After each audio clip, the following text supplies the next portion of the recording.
Welcome, hockey fans, to Oceanside Ice Arena for the third installment of today's regional matchups featuring the Montana Tech Ore Diggers and the University of Denver Pioneers. Montana Tech comes in as the 5 seed for this tournament, Denver the 8 seed. You see on your screen Montana Tech is wearing their black and green unis. The Pioneers are in the white. I'm Cole Feinblum. Alongside me is my color partner today, Joe Constantine. Joe, welcome aboard. Cole, it's a beautiful day for hockey. Gorgeous. Gorgeous outside, gorgeous inside. I tell you what, we're looking forward to this beautiful game. The weather differential from outside to inside is staggering, but that doesn't bother us because we've got hockey underway, and the Pioneers take the opening draw, and they're going to advance it quickly into the Montana Tech zone, looking to a quick dump and chase.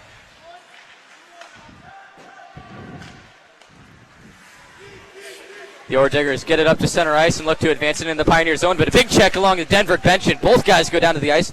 Quickly up ice they come. Tyler Novi, but Novi has it poked away.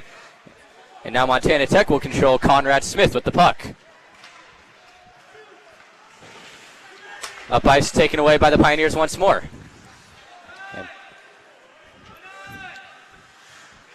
In net for both teams. For Denver, it's Matthew Dawes, number 1, and James Adamo in net on the other side for Montana Tech.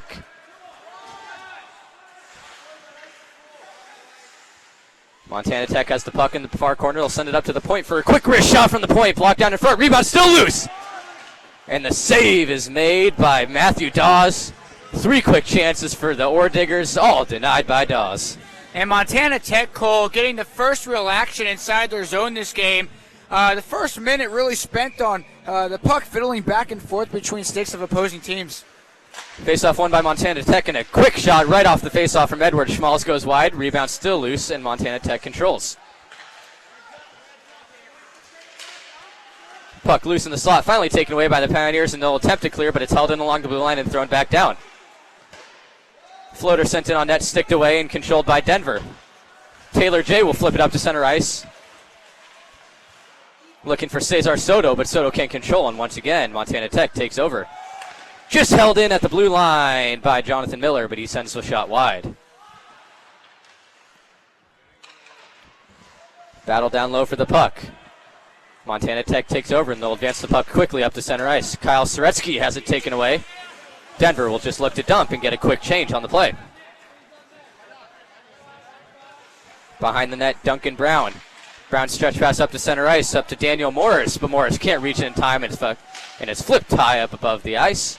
Brought back down by Montana Tech and sent into the Pioneer zone.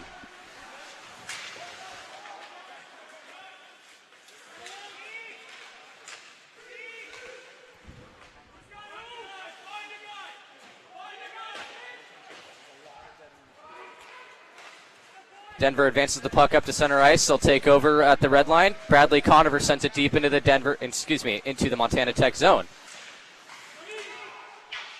Rung around the boards, but not cleared yet as Denver holds it in. Conover battling in the far corner. He drops it off.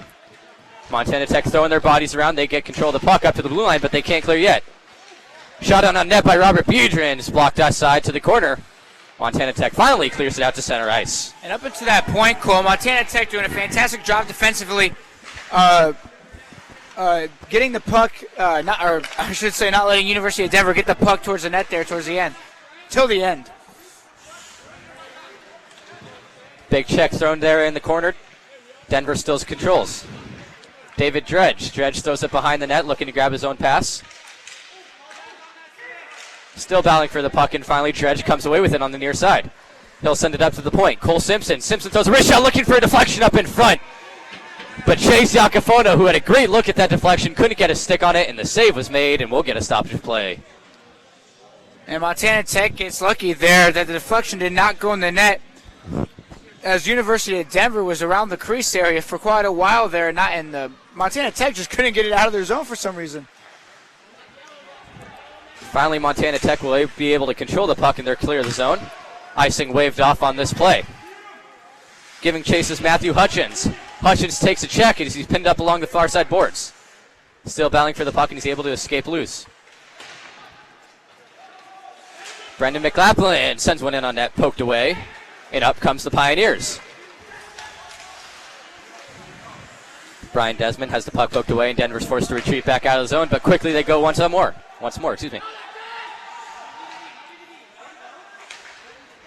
Montana Tech trying to clear the puck out of the zone, but University of Denver is just being adamant about keeping it in their zone.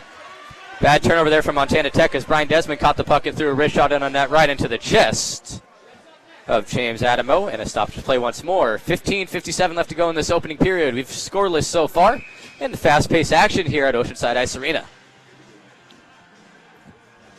Right now, neither team really showing a clear dominance in this game, Cole. Both teams sharing about an equal amount of shots on goal.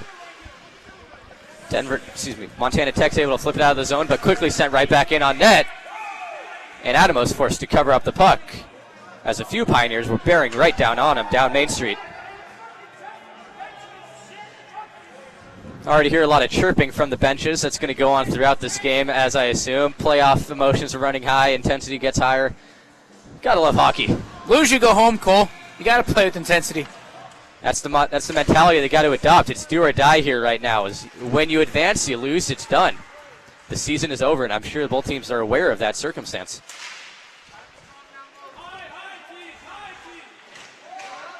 Big check sent in along the far side boards. Montana Tech trying to clear. Denver holds it in behind the net, but they'll get a change on the play.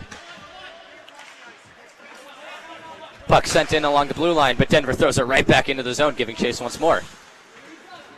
Montana Tech trying to look to get offensive field going here. These last 3 minutes have been owned by University of Denver as they've been getting in their zone the whole time. Daniel Morris trying to control the puck for Montana Tech, but once again, Denver takes it away, and up the ice they come. Montana Tech's just struggling to get any sustained pressure whatsoever in the Denver zone as Adamo's forced to go behind the net to make a play. Montana Tech gets the puck up to the blue line, clearing attempt succeeds, but we're going to get an icing on the play.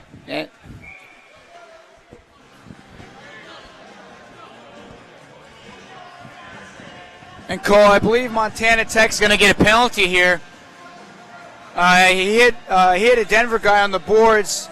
I believe we'll see what the call is here. I couldn't really see from our angle, but that's going to put Montana Tech, who's already been struggling to get offensive pressure in this game, down in a hole, only playing with 4 men. It's not the start that the Orediggers were looking for. They wanted to come out here firing in all cylinders, but obviously Denver had the same idea, and they one-upped them. Now they got a man advantage for the next minute and 50, see what they can do with it. All set up the play and carried up ice. Quickly up the far wing. Centering pass, looking for Robert Beardrins, intercepted by Montana Tech. And they're unable to clear the zone. Indecisiveness on the part of Brendan McCaplin. But once again, they settle down, and this time they make the quick decision. They get it up to center ice, but not deep enough as it's taken away by Tyler Smith. Smith crossed the blue line, but it has it poked away, and Montana Tech's able to clear once more. This time deep enough to get a change on the play. Bad turnover there from Robert Biedrin as his pass went to a black jersey, taken away by Montana Tech. And they'll look to kill off some more time here, sending it all the way down the ice, forcing Matthew Dawes to come out of his crease to make the stop behind the net. And for Montana Tech, they just got to worry about getting the puck out of Denver's zone right now. They can't let a goal happen here because, again, they have not got any offensive pressure. And the last thing they want to do is go down 1-0, especially down a man. Good hip check along the boards, denies Taylor Jay's entrance attempt, but the puck still goes down deep enough for Denver to get control and set up the power play.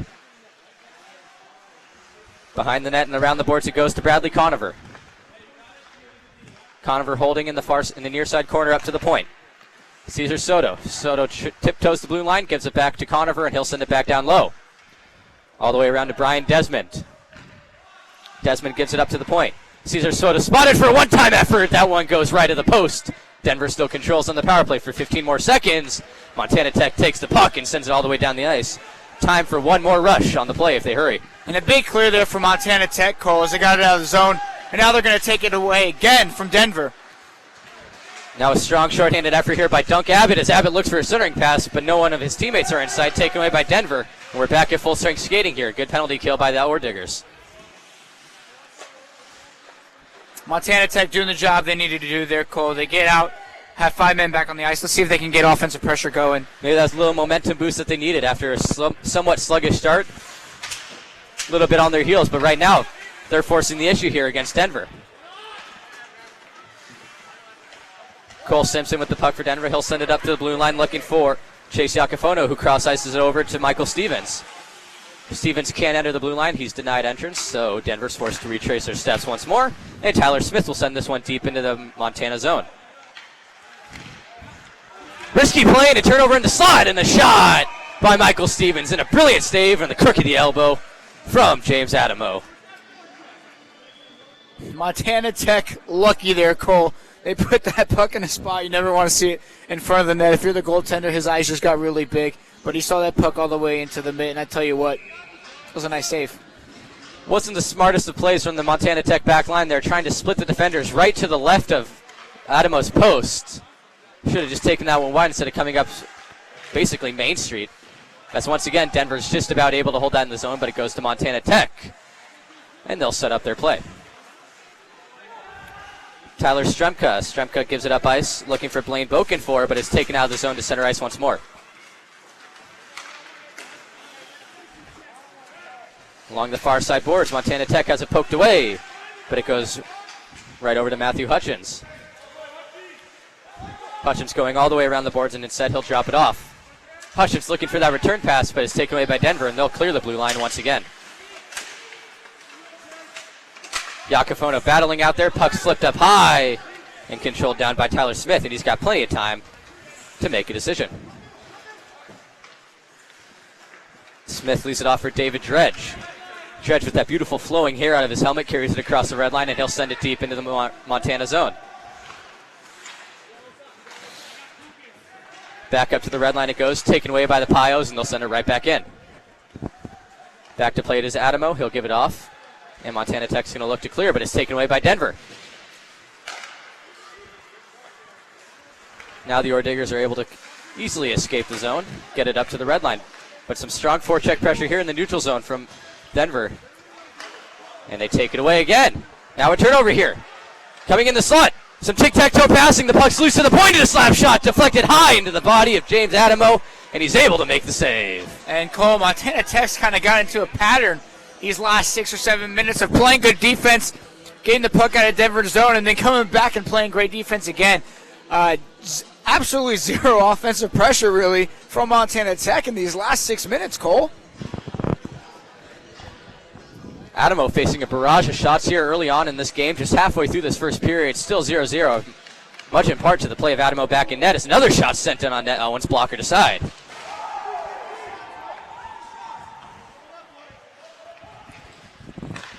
Montana Tech spots Daniel Morris streaking across, but the puck escapes his reach and taken away by Denver. Denver bench wants an offsides on the play. Doesn't matter, they gain control of the puck.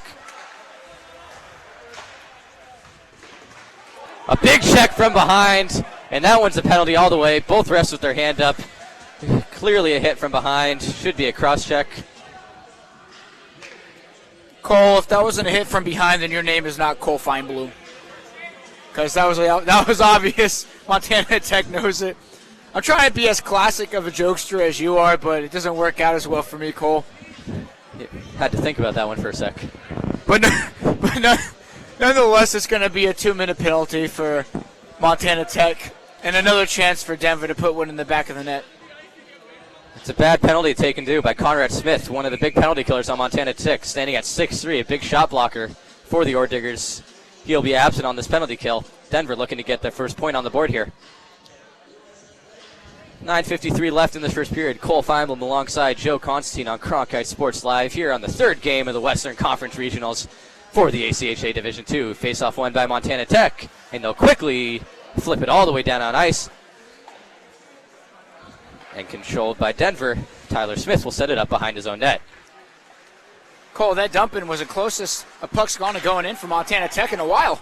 Well, good things happen when you throw the puck to the net. That's what they always say. Huge hit along the boards as Tyler Novi gets pinned. Puck squirts out to the blue line. Montana Tech's able to clear it once again as they saucer it all the way down the ice to the far corner. And clearing the puck out of Denver's zone is really what Montana Tech has been doing this whole game. So they haven't been changing anything, even if they are on the penalty kill. Now Robert Budrin gets shoved down to the ice. Clearly see that Montana Tech has stepped up their physicality here, especially on the penalty kill, and it's working out to their benefit thus far. And a nice little tip to deflect that puck out of play. Denies any scoring opportunity for Denver, and a stop to play once more. Face-off coming in the Montana Tech zone. Full sail changes on the way. Cole, you mentioned it's winter, go home. And I think every team in this tournament wants to stay in this beautiful Arizona weather as long as they possibly can. So losing on Saturday is not an option. Well, both these teams aren't quite accustomed to the late February 75-degree weather. As we know, Denver and Montana both aren't quite this warm at this time of the year. So I'm sure they can get used to this for a few days at the least. Puck sent up ice. Bradley Connor across the blue line, and he'll stop on a dime. Connor pinching in. He'll send it down low, looking for a return pass. He tries to get it, but it goes out of his reach all the way up to the point. Cesar Soto, tiptoeing the blue line, just about holds it in. He gives it off to his partner, who sends it across ice. Looking for Taylor J. He won't get it, and now we get a whistle blown on the play. Now it's going to be penalty on the Pioneers here. We're going to have 4-on-4 skating for 35 seconds, and then Montana Tech will be on the power play.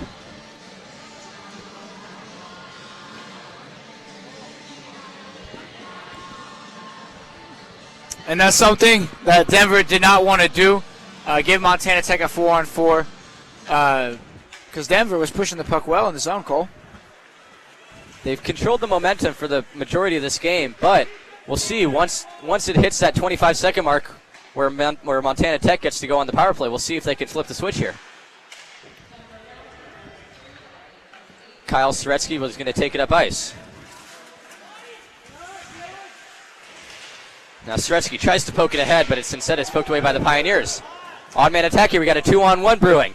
Christos Koukas. Koukas with his Navy will do cross-ice pass! And it's finished beautifully! A great two-man game there by the Pioneers. You got the leading scorer, Koukas, who poses a very dangerous threat on the outside. Instead, he decides to go to his mind mate, Tyler Novi, and they put that one home. 1-0, Denver leads Montana Tech. Beautiful puck movement, Cole. He waited till the absolute last second to pass it off to his partner in crime, who ends up putting it behind the goaltender. Beautiful hockey, beautiful goal. And now they're up 1-0, but they still got to kill off this penalty.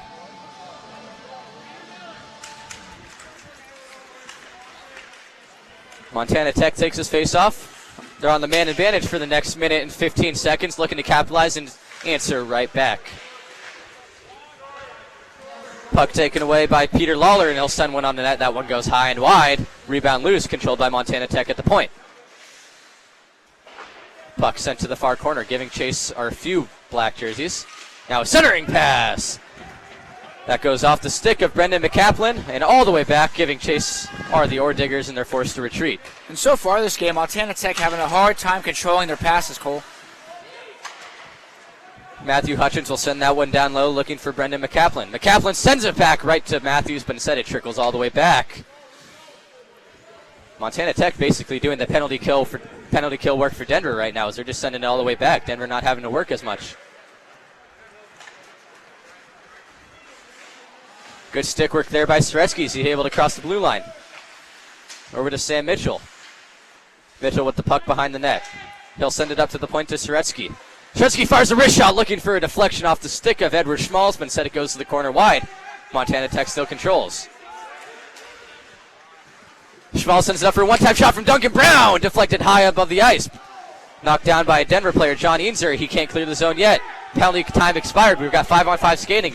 Montana Tech still controlling in a centering pass. Taken away by Denver, and they're able to clear it to center ice. And Denver's back at full strength, and that's a good sign for them. Montana Tech could not take advantage of that power play and get any offensive game going whatsoever. Now the Pios take it across the red line, and they'll dump it to the opposite corner, giving chase is Taylor J.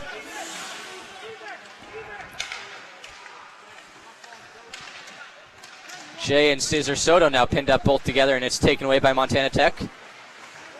They can't quite clear it yet. Now second chance, they're able to get it all the way back down into the Denver zone and knocked back to center ice. Now Taylor J. fires a wrist shot, deflected off the stick of Montana Tech behind the net. Rebound loose for Cesar Soto, and it goes behind the net.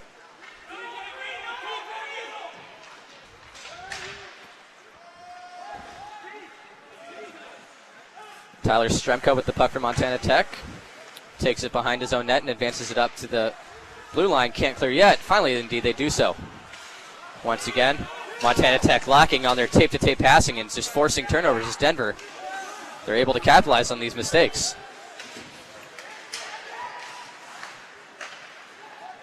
Up to Brian Dudron. Finds Tyler Novi for a wrist shot. Into the right shoulder. And knocked down by James Adamo. And Cole, it's a thing we've been talking about all season covering the Arizona State hockey team here. And that's when it comes to playoff time. Neutral zone turnovers are going to kill you. Montana Tech has a ton of turnovers this first period. They can't land a pass. And if you're Montana Tech, I wouldn't leave the puck anywhere near the zone. Or near the net, I should say. Montana Tech's able to get it back to center ice, but just like usual, Denver fires it right back in as they've been doing this whole game. Finally, this goes the other way as Montana Tech dumps it into the Denver zone. Behind the net, Matthew Hutchings. Hutchings still trying to beat all the Denver players. Has it poked away, but it goes right back to him. Now he'll send it behind the net, looking for Brendan McAlpin. Up to the point for Peter Lawler, but Lawler has it escape his stick and it goes out to center ice. Montana Tech forced to retreat.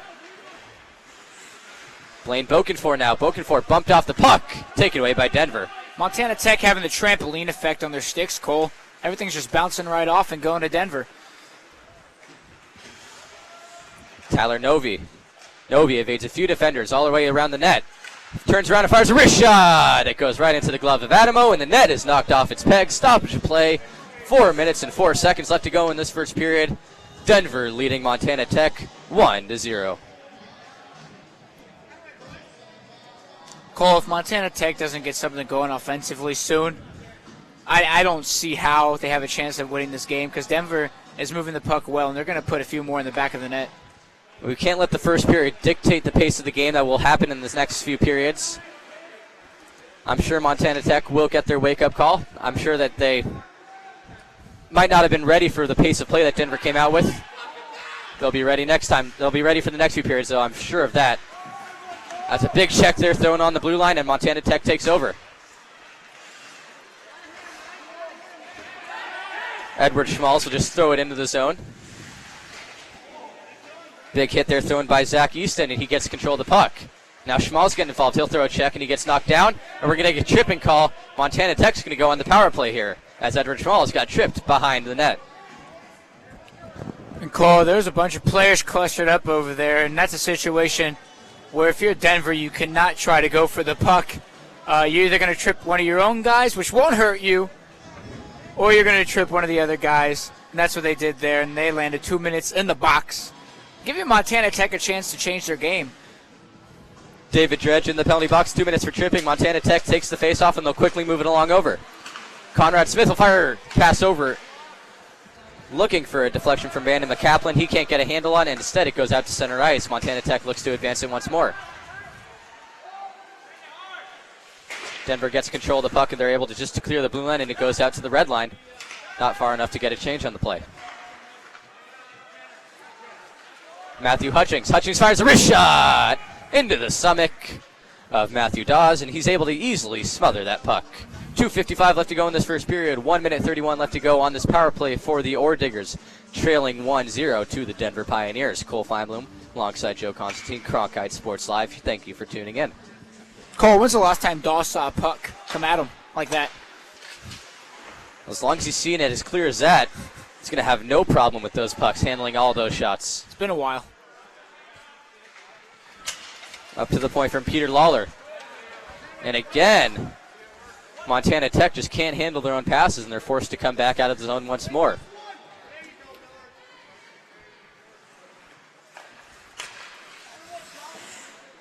Stretch pass tipped by Denver and intercepted now. Now they're going to go backwards, kill off a little bit more time, and send it deep back into the Montana zone. Just sloppy play here for the Ore Diggers. Somewhat unusual play.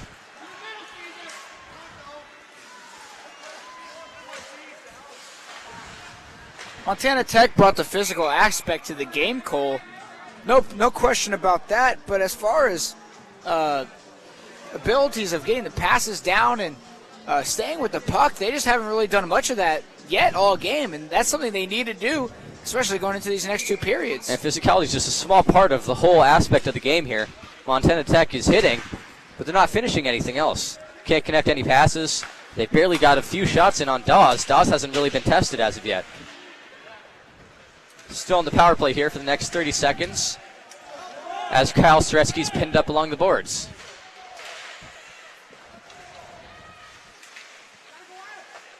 Now a cross-ice pass.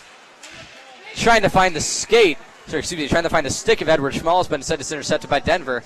And now we're going to get another penalty on this play.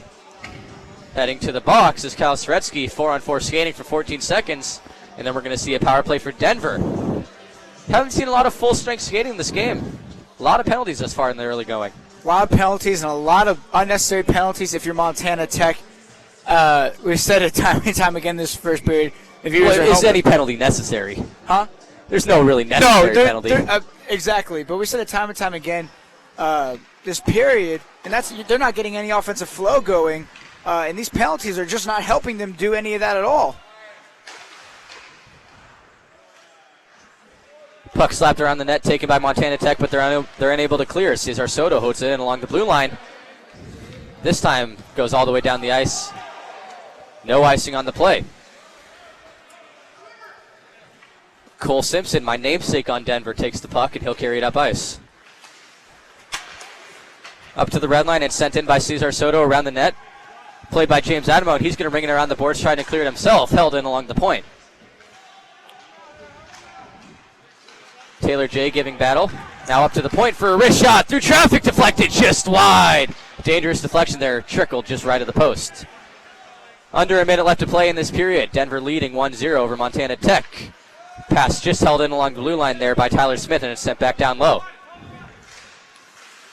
Behind the net it goes. Bradley Conover. Montana Tech still unable to clear this as they're on the penalty kill. 30 seconds left in this period. Held in along the blue line once again by Conover. But a diving effort there from Daniel Morrison. He clears the zone. 20 seconds left in this first period. And for the most part, Denver doing a fantastic job of keeping the puck in their zone on the penalty. But Daniel Morris from Montana Tech diving, getting that puck out of the zone. And that was a must-need going into the later part of the period. Now we're going to get a too many men on the ice penalty on Denver. Montana Tech threw that puck towards the towards the Denver bench while they were making a change. And now we're going to see another penalty on the play. So once again, that 5-on-5 skating, that is how most people play hockey. That's going to be delayed for a little bit longer. And Brian Desmond taking the 2-minute penalty for University of Denver. Again, something Denver not being able to convert off, having the power play, and they're going to give another 4-on-4. But they did score last time we saw this, Cole. Well, it looks like the time on this period is about to expire. But at the end of this period, for the next 23 seconds heading into the second period, it will be 4-on-4 skating, and after that we're going to get a power play. Exciting, fast-paced action back and forth. Montana Tech coming out a little sluggish, though. Montana Tech not being able to convert on any of their passes pretty much. Their neutral zone turnovers, not being able to keep it in their zone. Very sloppy hockey. We talked about their physical aspect being there, but again, that's a very small spectrum when you're looking at the whole game of hockey. Well, a lot of hockey left to be played, 40 minutes to be exact. We'll have the intermission crew break down what happened in the first period, and we'll be right back after intermission to watch the second period of play. We'll be right back.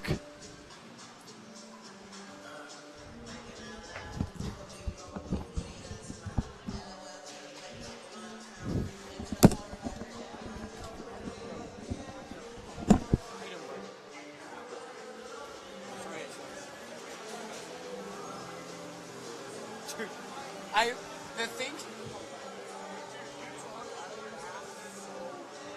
What do I say?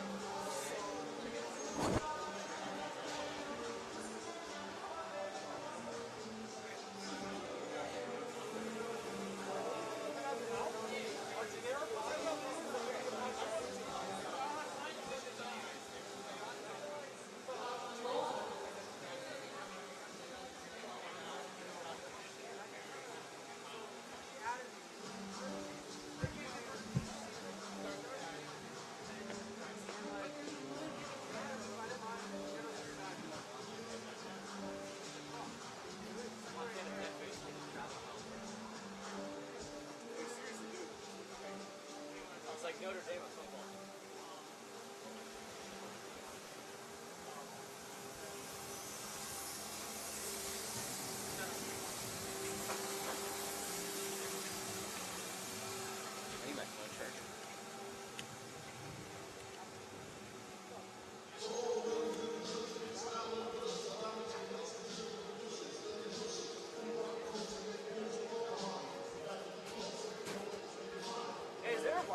password or?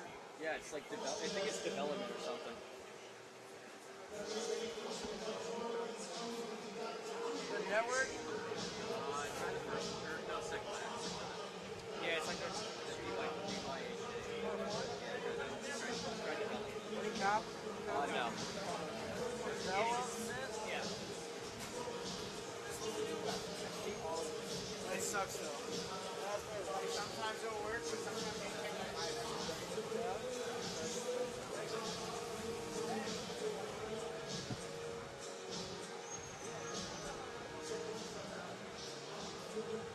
Why is there tape over Tell me if you see the menu pop up. It's just going. I know, it's gonna be like 10 more seconds of that. It just goes on. I'm gonna turn demo mode off.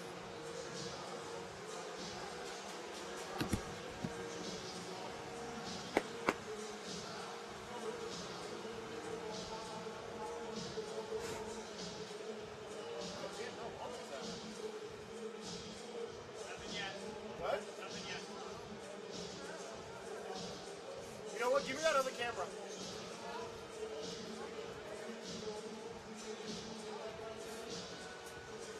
Thanks. I want to turn demo mode off because it keeps going to that thing. Hey, it went off. I know, I turned it off here, but I want to make sure it doesn't go back on again.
I'd be like, wow, a bunch of unprofessional teenage little pieces of shit. Right on the broadcast. Cool. I want to puck to go to the stand with you.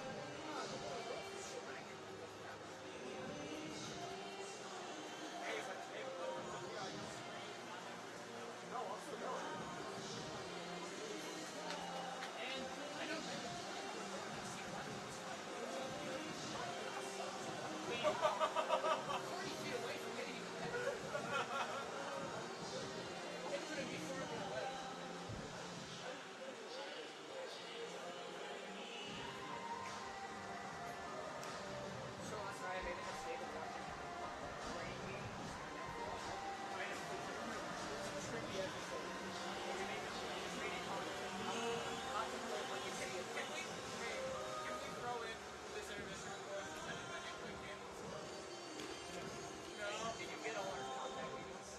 Hey, we're doing a.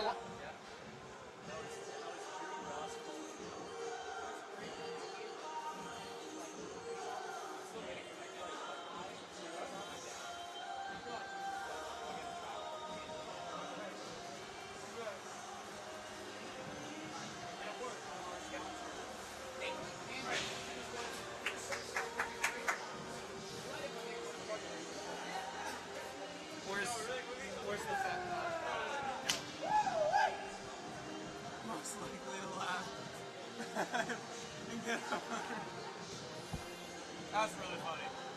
Who told that one? I forget. He did. What? He comes up with it. Fallon didn't come up with those. We're doing intermission? Yes!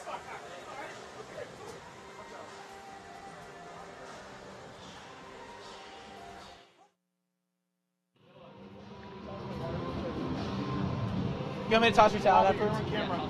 I'm on intermission. Afterwards. I thought we were on intermission. Why is he on Whoa! You did not make the call. I thought I was. I said it in front of you. So you're not supposed to pay attention. Why would you be on intermission? I don't know. Cole was on intermission when he wasn't on. Really? You can do it once. You want to do? You want this to be your once? I only did it once because there were 4 people. It makes sense. I fucking hate. What the hell is the problem? Joe, you're gonna be on camera. Bobby be on the outside. This way. When I push you, move. That's you. I was pushing you. I wasn't pushing them through you. I was pushing you. I could. I'm just the best.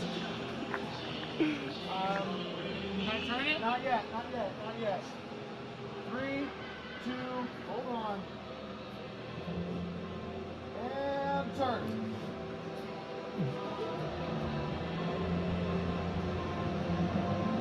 Back here at Oceanside Ice Arena for the 2015 ACHA Western Regionals alongside my partners Gerardo Baltier, Bobby Krause. I'm Noah Friedman. Guys, the University of Denver is playing Montana Tech at the moment, and the Pioneers control a 1-0 game. So as we were looking on the bench, both coaches were saying that the play was a lot more physical because of the ice conditions. There's a lot of hockey that was played today. So what can you guys tell me about how the ice has affected the way the game is playing?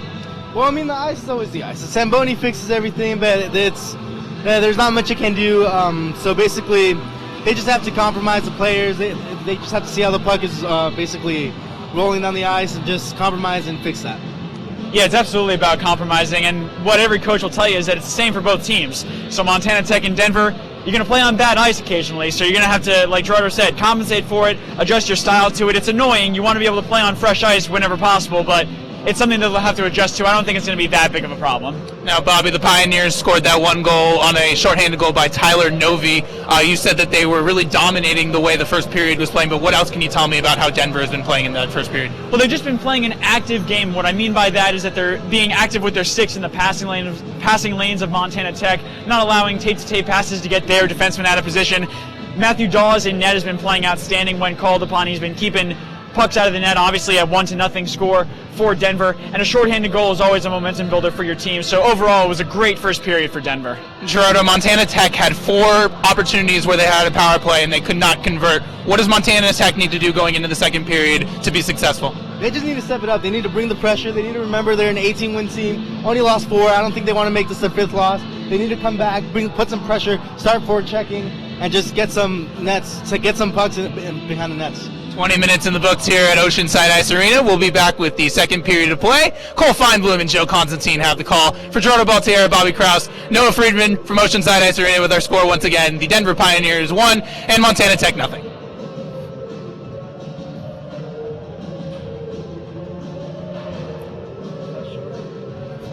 was really short.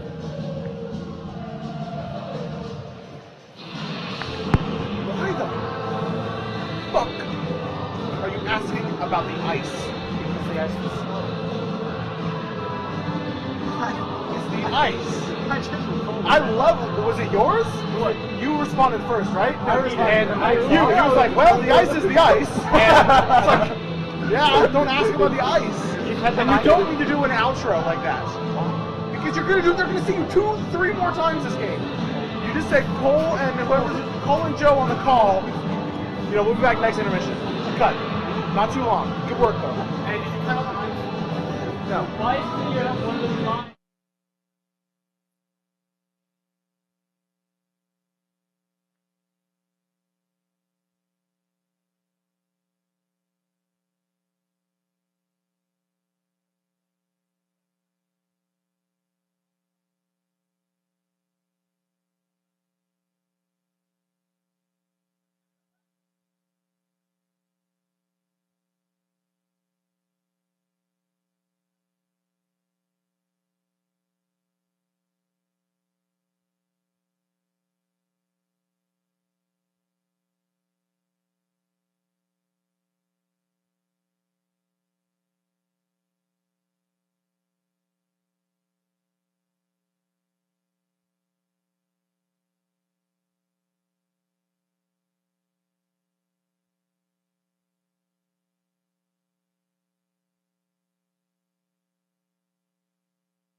Welcome back to Oceanside Ice Arena. Second period action here. Denver Pioneers leading Montana Tech Ore Diggers 1-0 in this third regional game. Joe, good game so far. Montana Tech not really performing to the best of their abilities.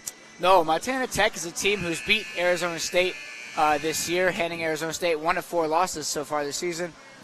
So we know they're capable of playing high potential hockey. So far, the first period, I don't think really displayed what they're capable of doing. Let's see if they got their nerves calmed down in the locker room. And the whistle is blown as the net was knocked off its pegs. With only 1 second left on the power play, so with that, another power play for Montana Tech. They cannot convert, and we'll be back finally at 5-on-5 skating. Cole, positives to be taken from Montana Tech to open up this period on the power play. A lot of shots in on net, getting opportunities to score, something we did not see a lot of in the first period. Face-off won by Montana Tech, but it trickles out across the blue line. Denver player out of the box, 5-on-5 skating on the ice. Denver takes over at the red line. Cesar Soto backhands it all the way, dump it into the zone. Taylor J giving chase.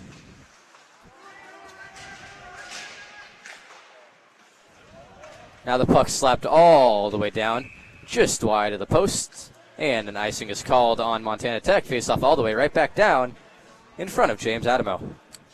And a big face-off for Montana Tech to win right here. You don't want Denver, not just Denver, just an opposing team in general. You never want them to win a face-off in their zone, especially when it's near the net.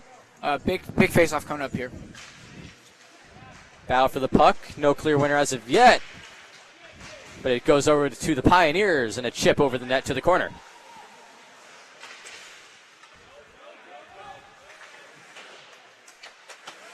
Held in at the point. Denver still controlling, but now it's taken away by Montana Tech, and a stretch pass up the ice. Tipped into the Denver zone, but the Ore Diggers look to make a change.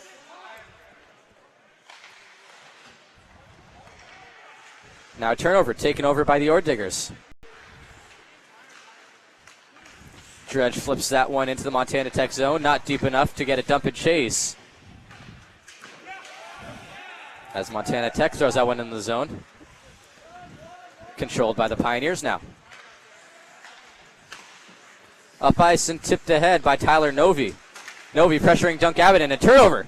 Race for the puck, and Novi can't get there in time as it's slipped aside out to center ice once again, and Montana Tech dumps it in the zone. Out to play it is Matthew Dawes. Another turnover, and a pass towards the net goes off the side of the cage. Behind the net it goes. Up to the point. Abel Abraham with the shot deliberately wide, looking for some help down low. Can't find it. Denver's able to clear it up to the blue line, and out it goes. And Cole, Denver turning the puck over a lot more than they have so far this game in these past 2 minutes in Montana Tech zone, giving them chances to put it on net, but Montana Tech not being able to convert so far. Puck goes up to the point. Now a breakout opportunity for Denver, 2-on-1. Tyler Novi. Novi looking fast, and he takes the shot, looking for the top right corner. Instead, it's blocked down in front, and it receives a big shoulder to pay the price for missing that goal. That one's sent out of play, and it hits some sort of low-hanging object above the boards. Not quite sure we've actually seen that at Oceanside before. Well, you never know what you're going to see at Oceanside, Cole. From pucks going through the top of the roof to pucks coming up in the press box to pucks flying all the way to the concession stand. You never know what you're going to see. It's a beautiful hockey All three facility. of those things actually have happened. We have lost pucks in the roof. We have had multiple pucks fly toward us. Concession stand is probably true. No evidence as of that. It's an interesting place here, Oceanside Ice Arena. Denver takes the puck behind their own net. Trevor Jensen tries the centering pass, and it goes over to Robert Budren. Pellin at the blue line. Now a centering pass deflected just wide by Brett Connaughton. And finally, Montana's able to clear. The Pios dump it right back in, looking to further advance this pressure, but Montana Tech clears it out to the neutral zone.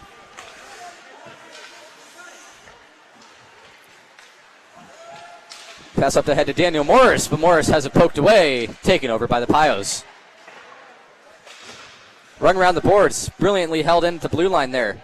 Conrad Smith with a nifty little effort on the backhand to keep that one in. Denver still controlling at the blue line.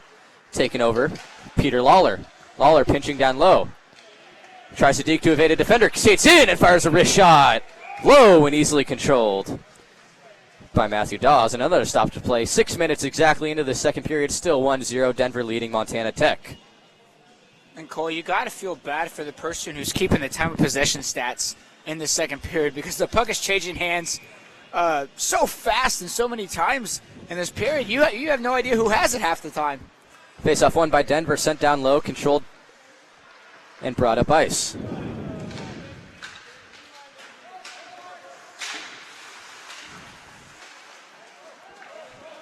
Brought ahead by Torrey McKellar. McKellar is able to get it deep in the zone before he takes a big check right at the blue line. Now this puck goes all the way back into the Montana zone. Quickly over to grab it is Conrad Smith. Glides back behind his own net, stops on a dime, and sends a stretch pass up to center ice.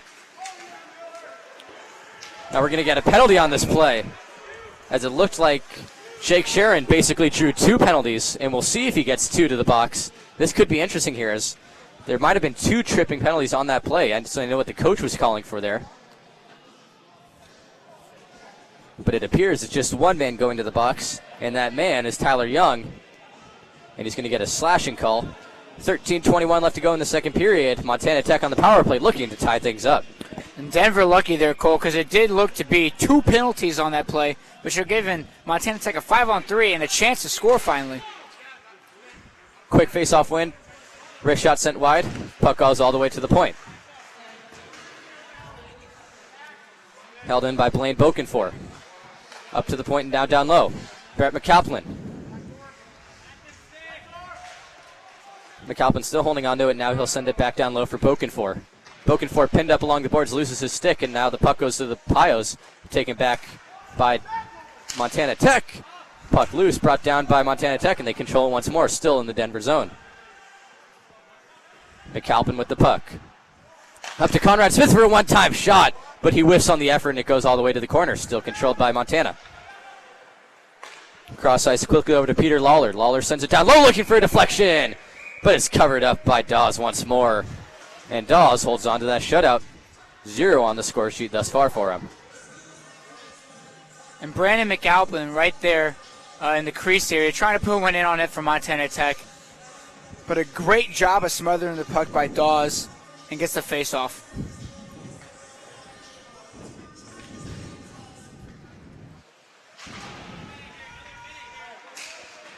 Held in at the blue line here. 1 minute left on this power play for Montana Tech, trying to tie things up as it goes up to Dunk Abbott at the point, and he'll send it quickly back down low. Zach Eason up to Abbott. Back down to Sam Mitchell. Mitchell looking for a centering pass, finds one, and a shot right in the chest. Puck still loose. And an errant whistle as the linesman lost sight of that puck. The goal is waved off. Matthew Dawes is thanking everybody on the ice, especially the rest for blowing that one dead, as he was lost in an unfortunate break for Montana Tech, as that puck was still loose. It was not covered up, but the ref had lost vision. An unfortunate stoppage of play. And Cole, in a game that's so defensively heavy, Montana Tech puts a goal and ties this game up. Yeah, no telling where it could go.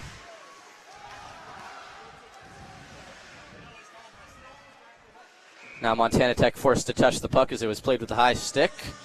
And we're going to get a face-off outside of the Denver zone. 37 seconds left to go on this power play. Just about 12 minutes left to go in this period. Cole Feinblum, alongside me is Joe Constantine, Cronkite Sports Live. Thank you for listening. Thank you for listening to all our broadcasts today. We got one more tonight coming for you. Utah State playing against the ASU Pac-8 team. Another fantastic matchup. We've had 2 fantastic games thus far. This is shaping up to be a 3rd one. I'm sure we'll have a 4th one later tonight. Stay tuned for that one.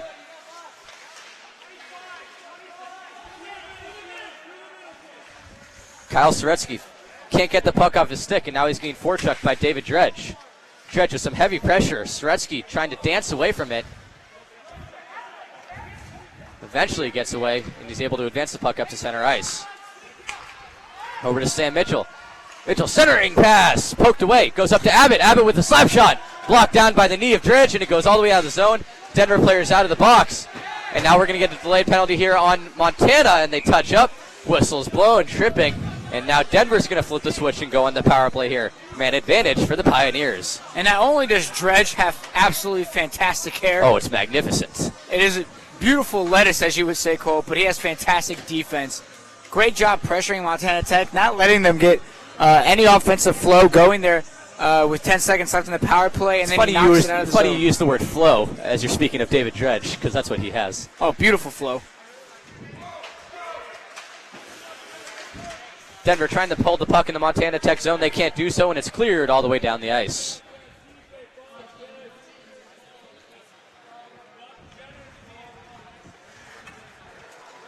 With some speed, up the ice is Tyler Novi.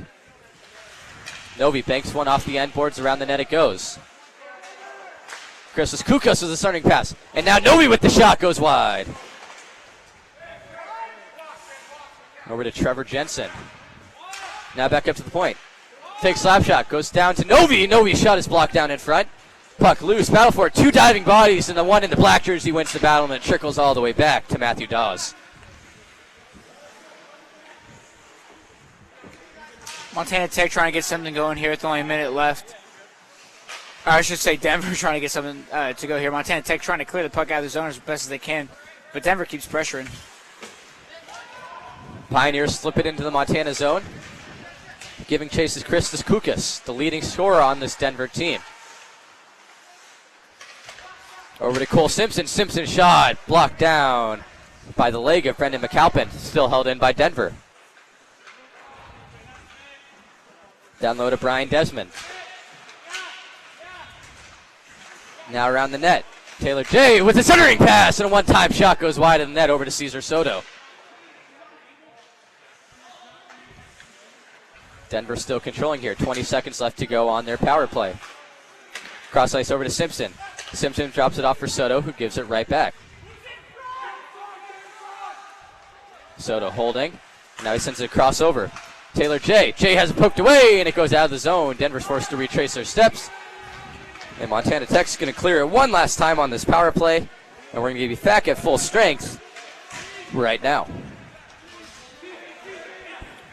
Big penalty kill there for Montana Tech, Cole. They can't get anything offensively going, but they did stop them. Great defensive stand. As long as they keep this game tight, if they're not scoring, better not let the other team score. And now we're getting some physical play. We're tied up along the blue line. The whistle is blown. Nothing's going to be doing there. Well, Cole, when a hockey player breaks his stick, he's not very happy. Those things are prized. They're expensive. And then it just causes you to have to get a new one, and no one likes that. No one likes replacing it, especially when you're superstitious, as some of these players are. You see that there, but it's going to be coincidental penalties for both teams. It was both the players that were mixed up along the blue line. Didn't seem like anything was going to come of that. Nonetheless, refs don't want anything mixing up, so they're just going to call coincidentals. Leave it be 4-on-4 skating. Once again, we're not going to be at 5-on-5. We've been more odd man skating than we have seen 5-on-5 skating this whole game. Cole, last time I saw 5-on-5 skating in this game, I can't even tell you. It's been too long, to be honest. I mean, penalty after penalty. Now a soft shot from the point, and it's right into the chest of Matthew Dawes. An easy save, clear vision on that one. 8:33 left to go in the second period. 1-0, Denver still leading over the Orediggers. Now it'd be a crime if I didn't mention the Oredigger fan base that showed up here. Man, they travel like the Notre Dame football team travels. Incredible. They're filling up half the stadium. Montana Tech fan base. It is showing some incredible. love for their hockey team. It's also half the state of Montana at this game, too, Cole.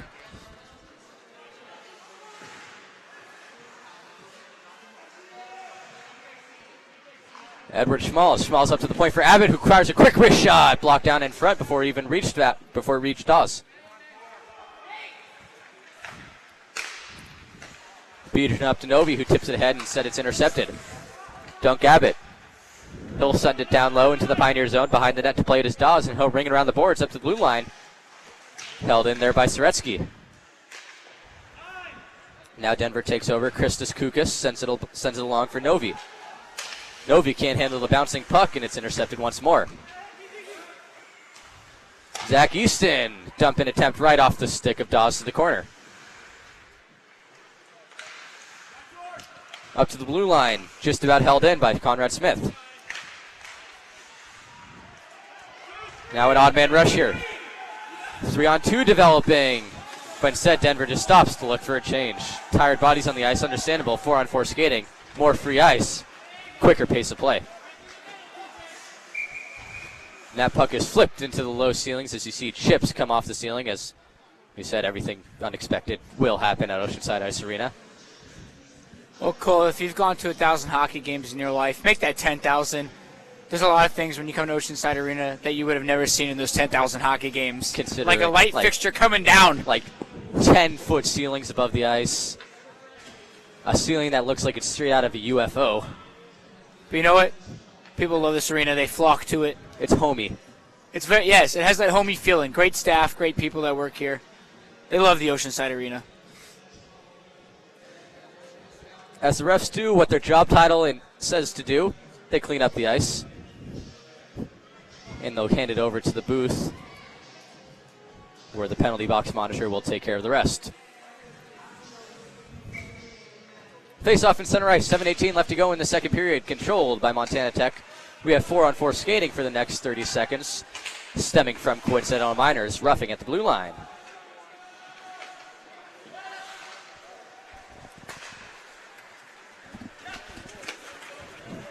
Quickly up ice, Blaine Bokenfor. Bokenfor with some speed along the near side wing. Can't get a shot off, and he's forced to go all the way around the net. Bokenfor just being hounded by Cole Simpson here. Borderline harassment as a wrist shot goes wide of the net over to Abbott. Now Abbott with some street space, fires a wrist shot. Water bottle shot. Pound that one home. 1-1 game. And finally a puck comes up for Montana Tech. Right on his stick of Abbott. He makes something happen. Gets the water bottle shot that we all know and love. Top shelf, Cole. That's something you gotta like. Beautiful placement. Abbott just found himself in a world of space here. I don't even think he realized how much space he had until he turned around and found there was no Denver defenseman near him. He capitalized. We've got a tie game here. 6:42 left in this period. 5-on-5 skating. This is what playoffs are all about.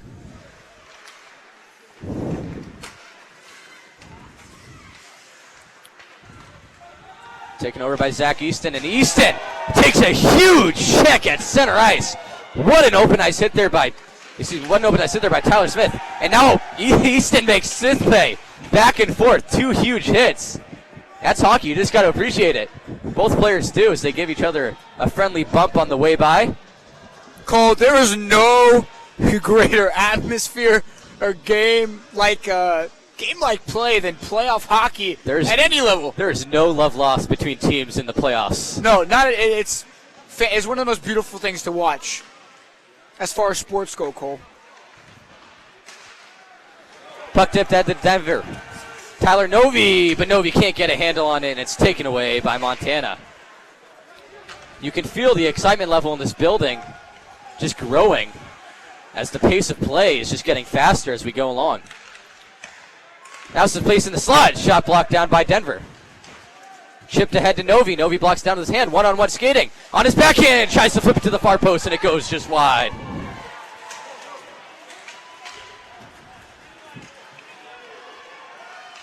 Now Montana quickly up ice. Into the boards, Daniel Morris goes, but he's able to get rid of it. Now a chance! And that one's blocked just wide. No signs of slowing down here. Bodies are sprawled all across the crease. Puck is still loose. In a brilliant sprawling save there from Matthew Dawes and some extracurricular activities. I mean, you had to expect it just by the last few shifts. The tension was just building. Boy, that's hockey for you. Win or go home, Cole. We've talked about it time and time again so far this broadcast, and you can see it out there. Nobody wants to go home, and now it's 1-1. Montana Tech's confident. God, they're flying on all cylinders, Cole. This is about to get exciting. Well, the players had some confusion going into the box. They forgot which one is theirs. Common mistake. Glad they got that one figured out. Should be an interesting box experiment. If you have more than one player from each team, you should put them in different boxes, see how that would work out. Mix up the boxes, put 2 players in the different teams in the box. Yeah, I feel like one day they should just make the box one whole long bench. Everyone sits together. make for a more interesting ticket if you're sitting next to the box at a game. If you weren't a hockey fan and you watched that, I'm sure you'd become a hockey fan right then. Like the chirping from across the benches isn't enough. Confusion from Denver there as they send out 5, thinking it's 5-on-5 hockey, but in fact it is 5-on-4. It's a penalty. It's a power play for Montana Tech. Denver can't clear the zone, and a shot from the blue line deflected towards net. Rebound goes behind. Now a pass intercepted, and another huge hit at the blue line. Both teams imposing themselves. They are finishing their checks, and they're finishing them hard. Peter Lawler, cross-ice pass.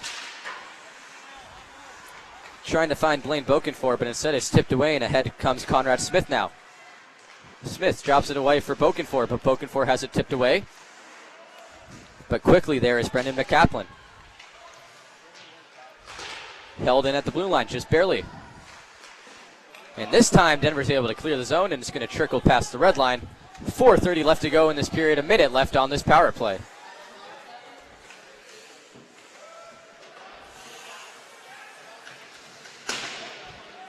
Behind the net, Sam Mitchell.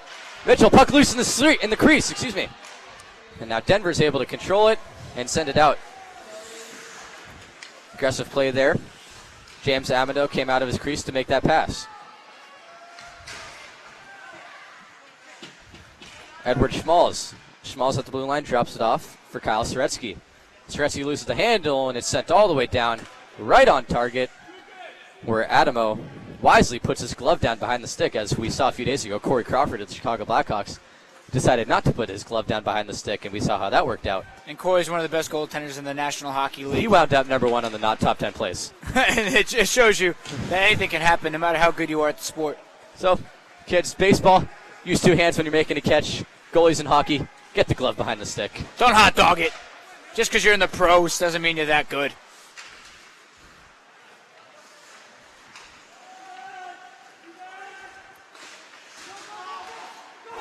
Now we got a breakout opportunity here. Jonathan Miller. Miller in on net. Forehand to backhand. Stymied by James Adamo.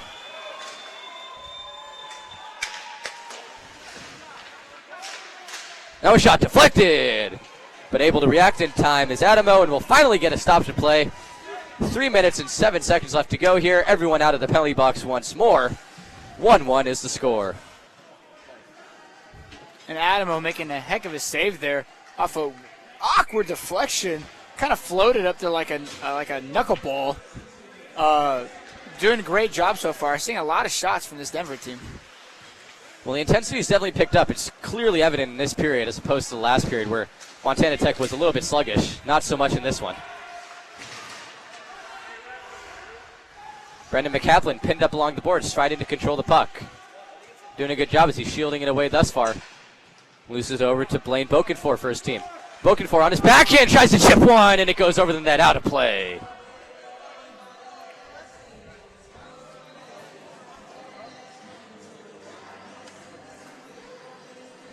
And Cole, we got the Arizona State D2 hockey team up here in the booth tonight, making their presence felt up here. Big guys, Cole. They are hockey players. They are hockey, and that's why they're going to the national tournament. They play fantastic hockey all season. That's why they're hosting the regional tournament here in Tempe, Arizona. ASU D2 in the Nationals, Utah in the Nationals. The only 2 teams that are there for the West right now. NAU earlier today advanced to tomorrow's game. Boise State also won. Still 2 more games to be decided. This is one of them.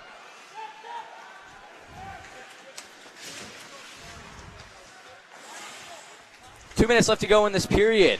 1-1 is the score. We've got a tie game, high-paced action here at Oceanside Ice Arena.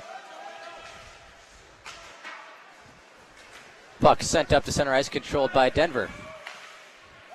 Banked it off the benches, looking for Tyler Novy, and instead it's taken away by Montana Tech. And almost a dangerous turnover there, as Montana is just about able to escape the danger. They still turn it over, but at least they have some numbers back to defend.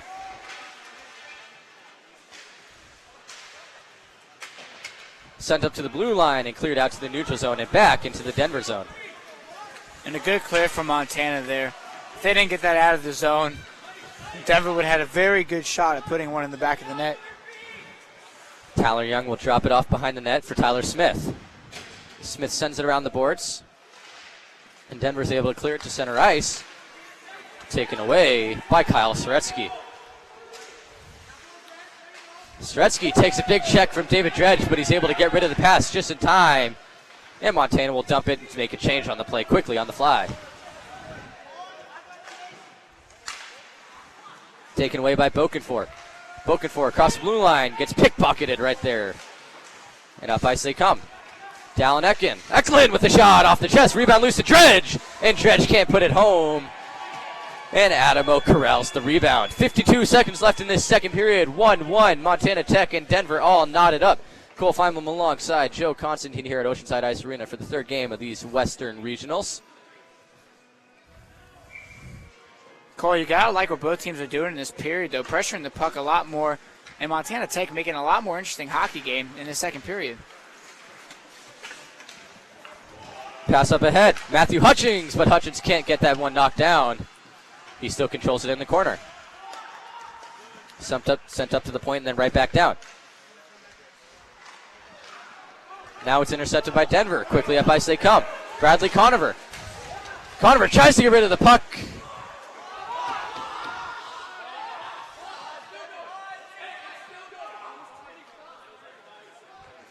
And the whistle is blown. We're going to get a tripping penalty on the play, I believe. Sent to the box is Peter Lawler for Montana Tech. And Denver's going to be on the power play for the next 21 seconds. And after that, a little bit longer heading into the final period of play. And Cole, Montana Tech losing one of their best defenders so far this game. Peter Lawler going to the box for 2 minutes. They're going to have to get out of the second period. Hopefully tie the game 1-1. But Denver has 26 seconds to put a goal up on the board, and now the refs are looking, might be something wrong with the clock, but they're going to say, hey, they're going to go ahead and go with the 26 seconds. Cross-ice pass looking for Tyler Novi, goes out of his reach, and now up comes Montana looking for a shorthanded goal here. Sam Mitchell. Mitchell has it poked away from behind. Now we got a 3-on-2 brewing. Tyler Novi on the right side. Centers over for one-time shot, and it goes just wide. Another opportunity. Chris Kukas. Shot goes wide once more. And just like that, the period is over. The score is 1-1 right now. And we're going to end the period with a tie game. We'll be back in 15 minutes. Montana Tech will be shorthanded for the next minute and 34 seconds. Joe, this is a whole different story than that first period. Whole different story, Cole. We talked about in the first period, the physical aspect of hockey is huge, but there's a lot of other aspects that have to play into it. We know a lot of the time they say the more physical team wins, but you also have to play great hockey. Montana Tech did a lot better job in that second period than they did in the first. Still some sloppy passing, though. Still losing the puck a lot. Montana Tech could have possibly 4 goals in this game. They could just get the puck to stick to their stick, but they've been around the crease a lot, but a lot better hockey, a lot better period. Well, we've seen exceptional play in net from both ends. We've seen exceptional play on the ice from everywhere. And we've got an exceptional third period coming at you in just a short amount of time. But for now, we're going to leave it to the intermission crew to break down everything that went on. Cole Feinblum, Joe Constantine, you'll see us back here in just a few. Stay tuned for the intermission report.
Welcome back to Oceanside Ice Arena, where in this 2015 Western Regional game, we have the Denver Pioneers 1 and Montana Tech 1 alongside Gerardo Baltiera. Bobby Cross, Noah Friedman with you. Guys, the intensity really picked up in that second period. What really stood out? To me, it was Montana Tech's physicality because they were able to get a game-tying goal, leveled themselves with Denver, but bodies are flying all around the ice. Extracurricular activities after the whistle, flurry of penalties for both sides, barely had any 5-on-5 skating in that period. So to me, it's the physicality that's been picked up and also Montana Tech getting even. Yeah, the physicality is there, but there also has to be smart hockey, okay? Denver can't just become very aggressive and then get stuck in the box, and then Montana will have a power play, and they're a good team, they can capitalize on that. So their physicality has to be there, but there also has to be smart hockey.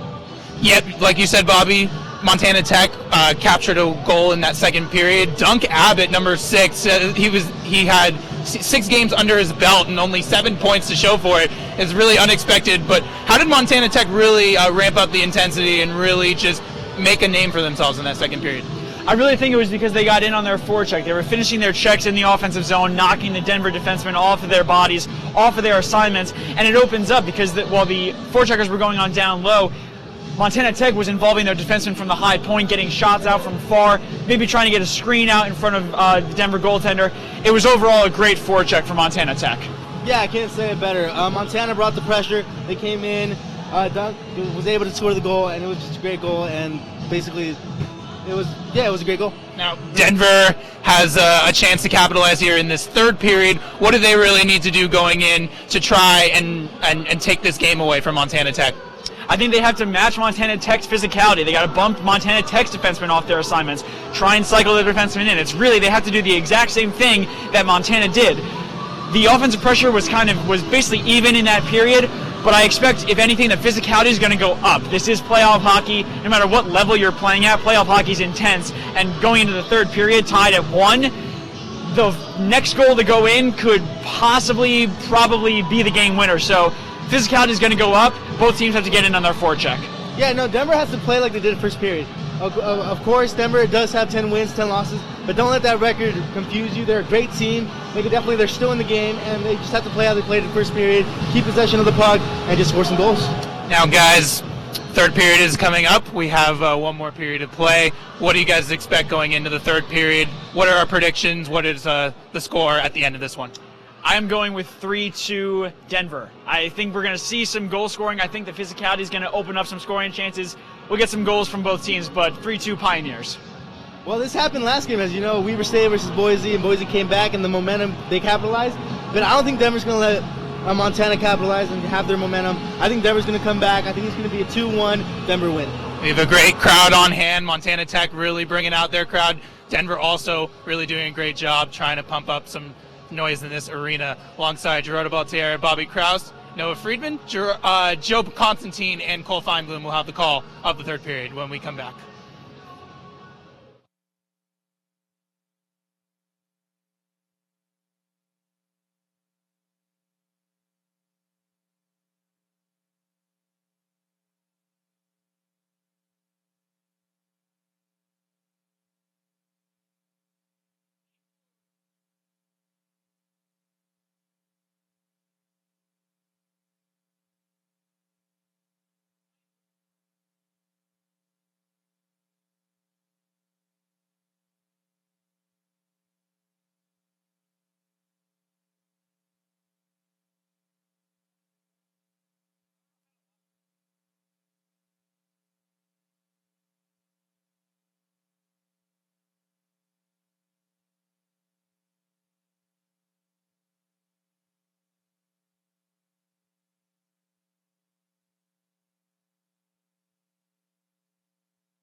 Welcome to Oceanside Ice Arena. Final period of play here between Montana Tech and Denver. We've got a tie game on our hands. 1-1 is the score. Denver scored a goal in the first period. Montana Tech scored a goal in the second period. Joe, who is going to be that decisive who's going to be that decisive team that takes over? Well, Cole, the first two periods don't tell you really much of who we can really say is going to be that team that puts one in the back of the net. First period was dominated by Denver. Second period was dominated by Montana Tech. Third period, I think it's going to be half and half. I don't know, Cole. We going to see overtime? I don't know. Overtime, playoff hockey, most exciting thing ever. The fans will get a treat out of that. This is essentially a Game 7 atmosphere also. It is. Because it's do or again, die. It's do or die. So, that aspect, I think it's going to be the team that comes out in this third period, plays the most physical hockey, but also plays the most smart hockey. I think the team that can play physical but keep a cool head is going to come out on top of this game because things have been getting escalated. Extracurricular activities are happening, as you like to say, Cole. So, I don't know. I like the team that can keep a cool head, though, because that's huge. No penalties. You can't get a penalty after this one. I mean, penalties have played a huge part in this game. We've barely seen any 5-on-5 skating. And if you're Montana Tech, you want to keep it 5-on-5, or you want to be on the power play. You don't want to be killing penalties like they are for this last minute and 34 to start this third period. And we'll start the period with Denver on the power play here. 1:30 they got. 5-on-4 we have. Puck rung around the net. Taken away by Christos Koukas. Koukas sends it down low. Up to the point. Right back down low. Koukas holds. He's got Tyler Novi in front of him. Now he skates up to the point. Sends it cross ice over. Tyler Smith. Smith winds up and takes a slap shot through traffic, and it's gloved down. And we'll get another stoppage of play here quickly into this third period. Great save there. Line drive right into the mitt. James and Montana Tech having to play defensive hockey to start this first period. Or third period, I should say. Montana Tech wins the faceoff, and they clear it down ice right on target. Dawes forced to make the play, and he'll shuffle aside to the corner. 50 seconds left to go on this power play for Denver. Tie game, 1-1.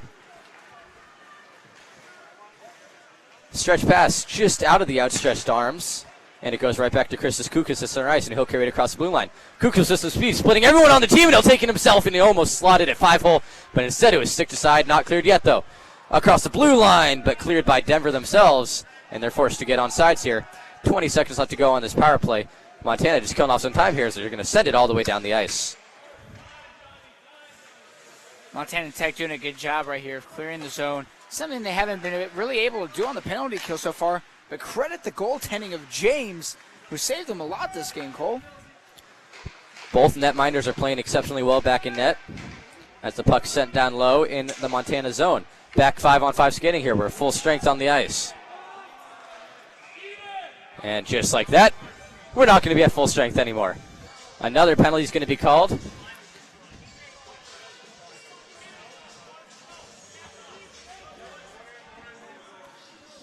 Denver's going to be on the power play for another 2 minutes. Setting to the box is Sam Mitchell.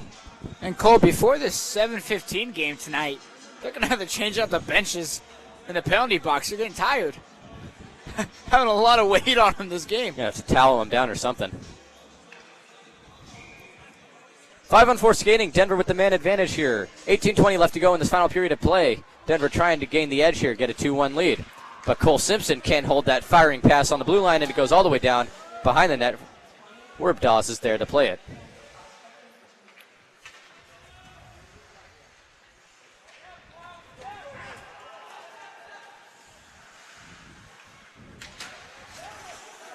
Denver, a team who's been playing a lot better offensively this game than Montana Tech. Montana Tech is killing themselves with these penalties, and you have to think that Denver's going to be able to convert on one of them coming up here soon.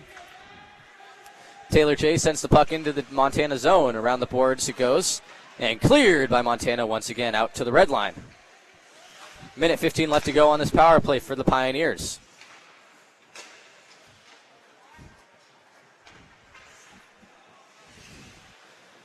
Cesar Soto waits for the play to develop, and now he'll carry it up ice. Loses the handle for just a second, so he's forced to retract. Heavy forecheck pressure here from the Orediggers. And taken over by McCaplin. But Soto recovers and gets it right back, and he'll send it up ice. Taylor J. J evades one defender. Denver's able to get in the zone. Downloaded Brian Desmond. Desmond with the centering pass. And the whistle is blown as the net's knocked off its pegs once more, which is a common occurrence here.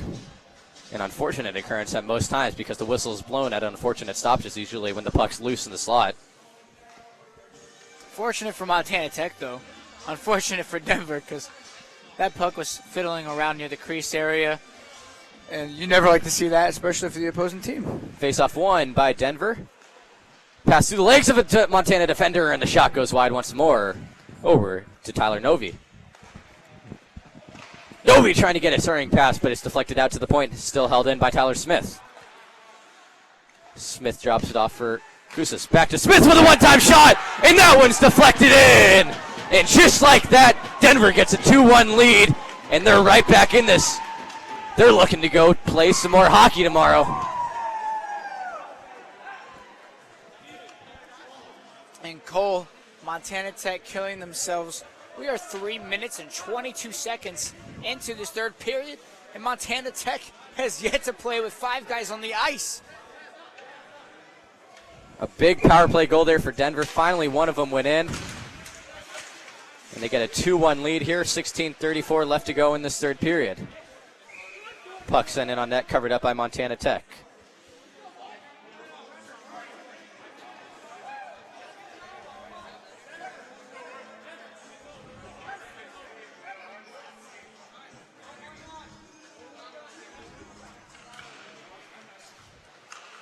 Tie up at the draw, controlled by Montana. Out to the blue line and just cleared. Now the pressure's on Montana to answer. They got 16 minutes to do so. Pass intercepted by Dunk Abbott and goes right back over to David Dredge, who chips it into the Montana zone.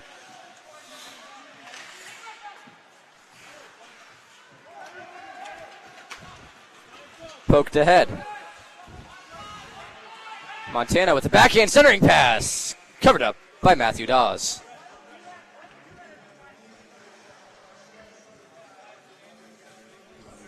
Montana Tech enjoying having 5 players on the ice for the first time in a while. And you talk about penalties, Cole, that messes up your lines a lot.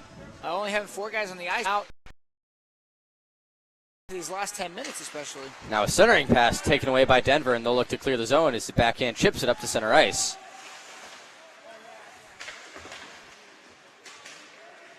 Battle for the puck in the neutral zone. Taken by Montana. And I know with a slap, it was a pass, looked like trying to find the 5-hole there. Didn't find it as it was covered up by Matthew Dawes. 15-10 left to go. Denver leading 2-1 off that recent power play goal.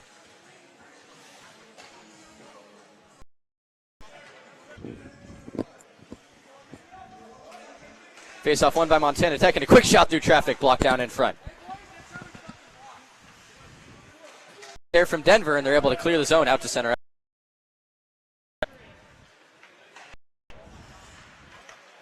Great pass up ahead to Sam Mitchell for Montana. 2-on-2. Drop pass. Take over.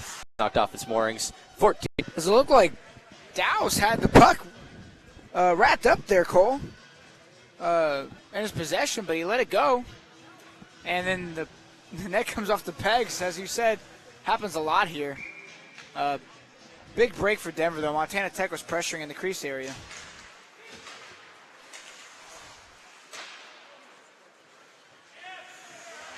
Face-off controlled by Montana Tech in the Denver zone. Poked away. Montana Tech looking for a player to get it to on their own team, but they just can't seem to get it out of Denver zone right now. Battle for the and putting the pressure on for Denver. Gives it off to Kukas. Kukas drops it back down low. Brian Desmond. Desmond loses the puck and it goes over to Montana. to the blue line, not out yet. Second chance opportunity. They're able to get it out to center ice.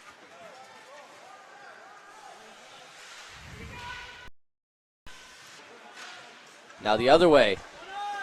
Montana trying to capitalize on a counterattack.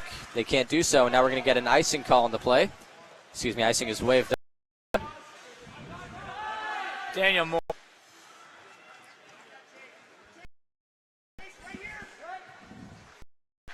Now we're going to get a delayed penalty here. Montana Tech is going to go on the power play. And it's touched up by Denver. And now Montana Tech. Seen in this game.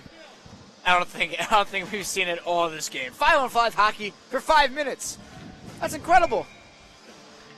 Per the standards of this game, it is normal for any other game. First opportunity cleared by Denver, and Montana Tech's going to come back to touch up.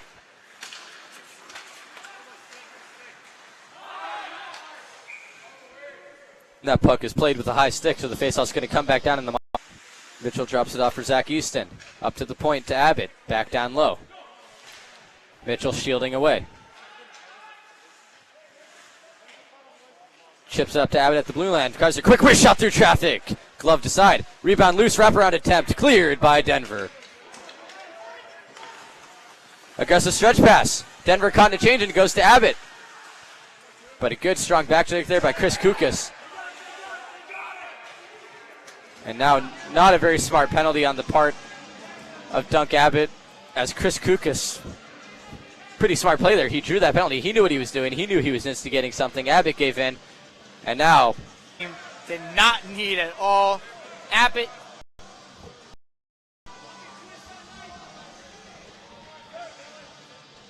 Don't forget, we still have the late game tonight. Puck drop at 7:15 between ASU Pac 8 and Utah State. And Cole, I believe you got a 2-minute penalty along with a 10-minute minor, or not minor, I should say, but Cole Simpson with the wrist shot deflected. Bouncer somehow. A series of brilliant saves there by James Adamo keeps his team in this one.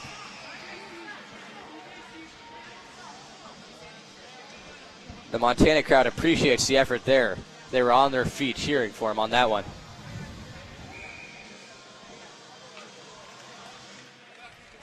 Battle for the face-off, controlled by Montana.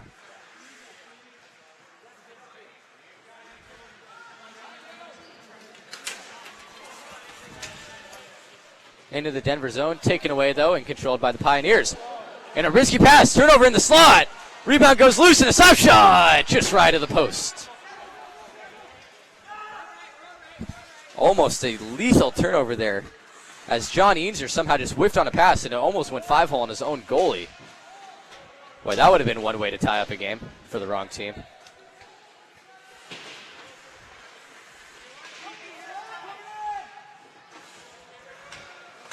Sam Mitchell fires a cross-ice pass. Now Denver on the man advantage here for 55 seconds. We got a breakout opportunity, one-on-one skating. Dropped off for Tyler Novi. Novi fires a wrist shot. Easily making the save is Adamo once more.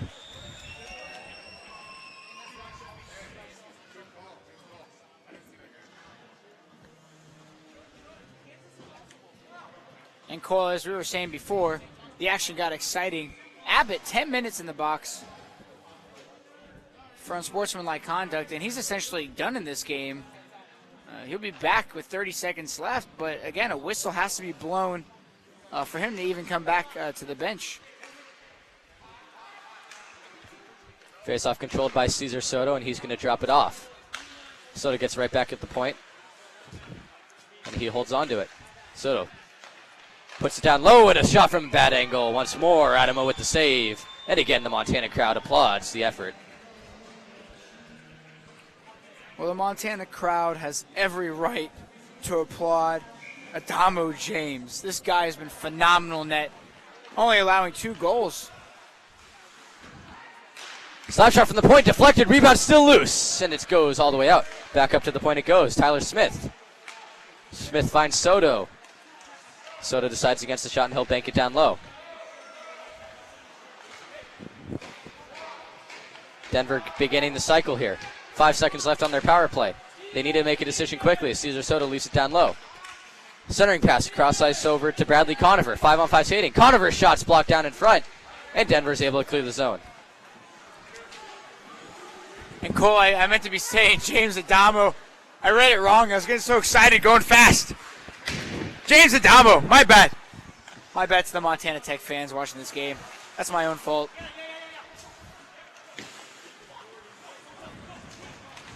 Sent up to long to Blaine Bokenfor. Bokenfor still battling for that puck. Poked ahead. Montana with a shot. It's blocked down in front. Rebound still loose in the Denver zone. Lost stick, but lucky for Denver, they're able to clear. Conrad Smith now in the zone. Strong forecheck here. Once again, the Pios are able to clear it down the ice. It's rolling down there, but quickly there is Michael Stevens. He's the first to win that race. David Dredge swings that one behind the net. Back over to Stevens. Stevens getting hounded in the corner. Still battling down there, and finally it squirts loose all the way over to a Montana defender. Quickly up ice, Daniel Morris. Morris drops it off to the right side. Now a shot from that angle. It squirts loose just behind the net it goes. Once more, another shot. Rebound goes loose, but jumping on that puck is Matthew Dawes in a stoppage play. 6:55 left to go. Denver holding on to a 2-1 lead here. And Cole, these last 7 minutes of this game are going to be quite a treat because here comes the do-or-die instincts. Last man standing. No team wants to go down. Montana Tech down a goal. They're going to fight with all they have left to stay in this game and try and tie it up. Denver pushes it forward. Tyler Novi. Centering pass deflected dangerously. Seemed innocent enough, but it had to be a good save there from Adamo. Dropped off for Schmalz. Schmalz stops on a dime, and he's whirling and twirling around all the way, and it goes down low. Now taken away by Denver with some speed along the near side boards in front of the benches. Christos Kukas. Kukas will dump it down low. Looking for Brian Desmond. Taken away by Sam Mitchell, though, for Denver, or for Montana, excuse me. Slapped ahead. And back to retrieve is Tyler Young. Rung all the way around the boards, but held in. First chance. Denver can't clear. Second time, they get it out to center ice.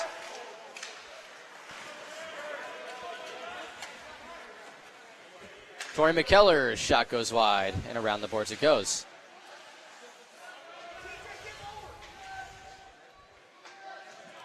Still bounding for the puck down there is McKellar. Involved is Justin Volpe. McKellar gets pinned up along the boards, but Volpe's there for a backhand opportunity. Rebound loose, and it just goes behind the net.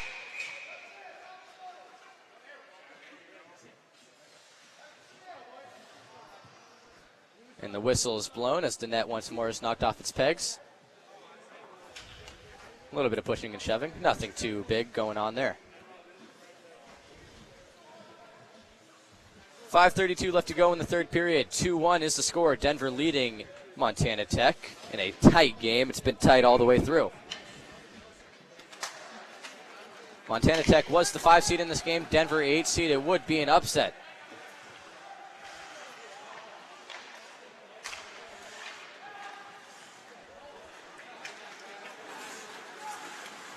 Good move to avoid the hit there from Bokenfor. Goes on to McAlpin. And around centering pass. Only finds the white jersey, and it goes all the way out to center ice. Dangerous puck in the crease area.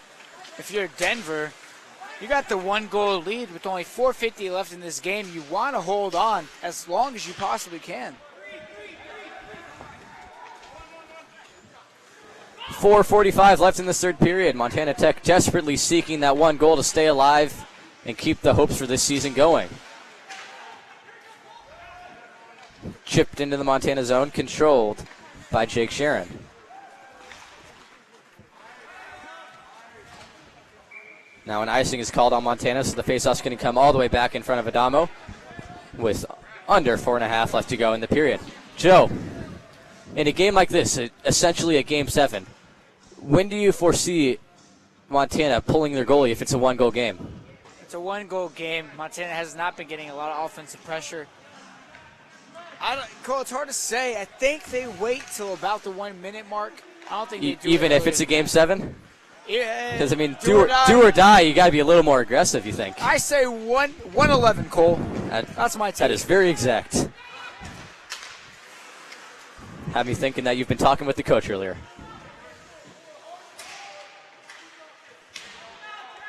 Battle for the puck along the boards behind the Denver net. Puck squirts loose and it goes over to David Dredge, alone with some time to carry it across the zone. He'll backhand flip it to center ice, sent right back in. We'll keep an eye back there on Adamo when he'll be exiting, as we're down to 3:43 left to go in this game.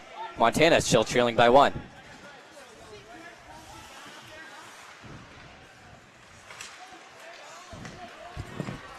Up ice to Volpe. Volpe across the blue line, and he'll send it around the boards.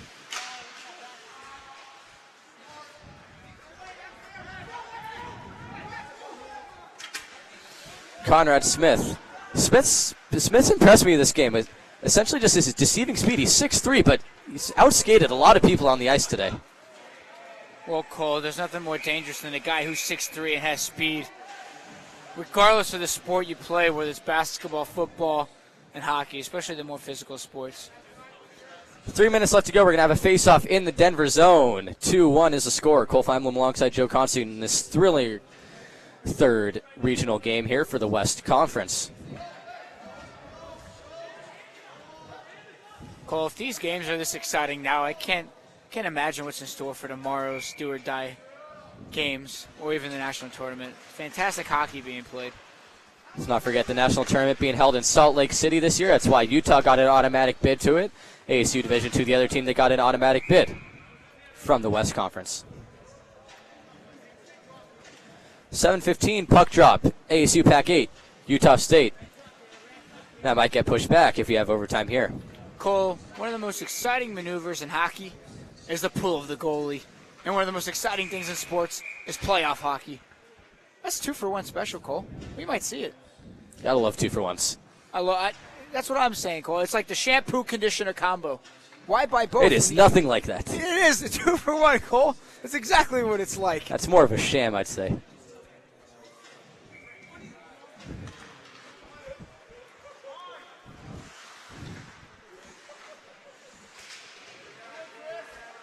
Denver takes control of the faceoff and is swung around the boards, but held in by Montana.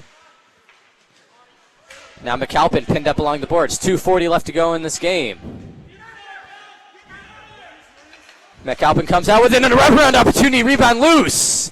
And the puck sent out of the zone, and the ref blows the whistle as once again Montana Tech is going to go on the power play here. Now this is interesting. Expect to see the goalie pulled here. With 2.5 minutes left, a 6-on-4 opportunity for Montana Tech if they decide to pull the goalie. Cole, we might be wrong here. We might get a 3-for-1, a power play, a goalie pull. What else you want? They get the goal, then it goes to overtime. Could be a 3-for-1 special, Cole. We're in for a treat. It's like the body soap shampoo conditioner combo. Nothing like that, Cole. A shot deflection. Rebound goes wide.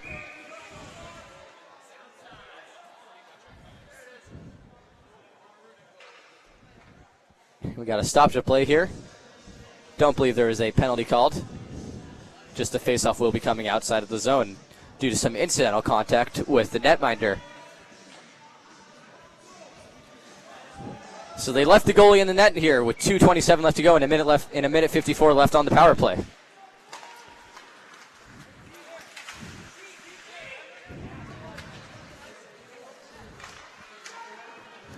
Into the Denver zone. Zach Easton in on nets, but a sprawling Dawes makes the save and he covers it up with 2:12 left to go.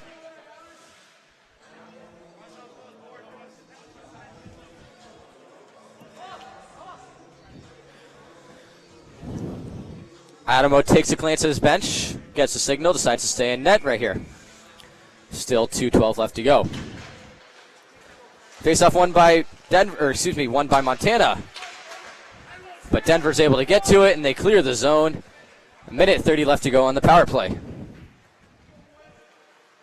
Taken by Peter Lawler. Click up ice. No icing on this play. It was deflected at center ice. Giving chase to Zach Easton, trying to get there quickly. Easton throws a check in the corner.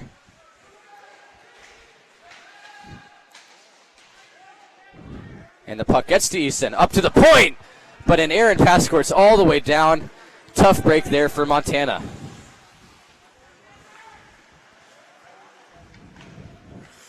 And Cole, you got to think the goalie pull is coming soon. Only 50 seconds left on this power play for Montana Tech. Now Tech enters the zone. And a centering pass! James Adamo was heading to the bench, but then Montana deflected that pass and he was forced to come back in. He's trying to come out now. We'll see if they can get it deep enough for Adamo to exit. He's gone, Cole, he's gone. Bokenfour enters the zone. Nope, he's coming right back. They need to get it deep enough and exert control. Now there he goes. Adamo's in the bench. We got 6-on-4 skating, an inflection, and it goes wide. Over to Blaine Bokenfour. 6-on-4 skating, 50 seconds left, and a centering pass. All the way up to the point. Jake Sharon. Sharon sends it down low. And the ref blows the whistle. Once again, guess what happened? The net was knocked off its pegs. We're going to get a timeout on the play here. Montana Tech's going to take their timeout. We're going to have 45 seconds left. 12 seconds left on a power play. 6-on-4 for 12 seconds. Joe, if you're Denver, what do you do here? Play great defense. You got to get shot blockers. You got to go with the defense here. That's not going to take you towards the pucks. You got to play zone type defense. I think they're going to go 2 down low, 2 up top. Move around towards where the puck is going, but they got to get diving bodies. Clear the zone. If they clear the zone, you never know. 1, there's a chance the puck goes into the net. 2, they kill the penalty, and they can get 5 back on the ice. Montana Tech has to convert. Obviously, they only have 45 seconds to convert, but it'd pay off for them to do it in the next 12 seconds. It was a heads-up play here, who we just saw out of the timeout. Tyler Novi from Denver skated over to the penalty box to let his teammate know what to do when he comes out of the box in 12 seconds. That is great teamwork there, and a heads-up play by the coach who alerted Novi to go over there and tell him when to come out and what to do, where to position. 12 seconds left, face-off in front of Matthew Dawes. And the face-off is won by Denver. That's a crucial face-off win, but it's taken over by Montana. Montana wants to delay a game penalty here, as lying on top of the puck is Tyler Smith, just sprawling over, just trying to kill more time. 6 seconds left on the power play.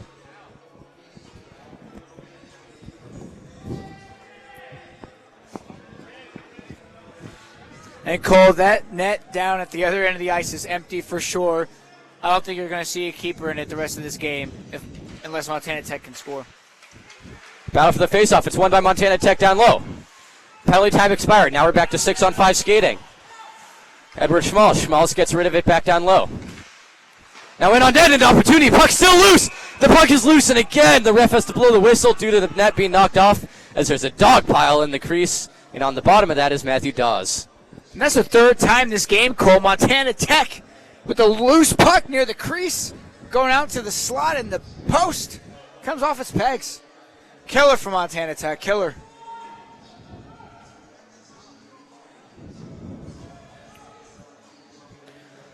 Another huge faceoff here. So now we have 6-on-5 skating. Denver cannot ice the puck. Now we're going to get another timeout here. This one's going to be called by Denver. When Denver was on the penalty kill, they can throw it down the ice without icing. Now, if they throw it down the ice and take a chance at the empty net and miss, it is an icing calls. But it's not a bad play if Denver decides to do so just to kill some time. 24 seconds left to go. We're going to get another timeout on the play. Denver strategically trying to figure out how to defend against the Montana attack here. This could be the most important 24 seconds of some of these young hockey players' lives thus far. And if I'm Denver, I'm trying to clear the puck out of the zone. You take the icings. 24 seconds left in this game. You got a 1-goal lead. There's no stressing the need to switch out players at this point. Take the icings if they happen. Take the goal if it goes in, Cole, but you got to get out of your zone. Come out with the win.